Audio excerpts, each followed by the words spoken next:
भाईजान मलिक गुलाम जाफर खोखर साहब और हुक्म ते एक अधूरी जी नज़म जी कुछ मिसरे के थानू याद हो सी अलबेली रुत। वाह वाह।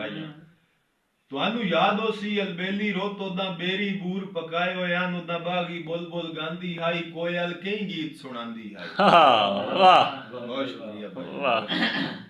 थानू याद हो सी अलबेली रुत ओदा बेरी बूर पकाए होए हन ओदा बागी बुलबुल गांदी हाई कोयल कई गीत सुनांदी हाई। वाह भाईजान उदा बाद सबा तू रुखां दे पतरे मल्हार वजांदे हन जेड़े हर जीरू नू भांदे हन। वाह उदा बहुत बाद अच्छे सबा बहुत तू अच्छे। रुखां दे पतरे मल्हार वजांदे हन जेड़े हर जीरू नू भांदे हन।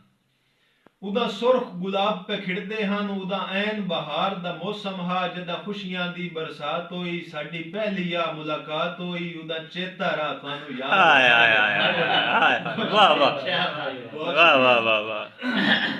उदा सुर्ख गुलाब पे खिड़दे हन उदा ऐन बहार दा मौसम हा जदा खुशियां दी बरसात होई साडी पहली हा मुलाकात होई उदा चेता रहा थानू याद होसी। वाह और भाईजान थानू याद होसी बाबरकत ने तुसी ऐन शबाब दे मौसम विच मेरे घर तशरीफ ले आंदी हा उदा माह रमजान मुबारक आई 10वां रमजान दा रोजा हा उदा चंद अप्रैल दी पहली हा हफ्ते दा दे आई याद करो दा वज के 36 मिनट। हाय हाय हाय हाय वाह बहुत खूब बहुत खूब।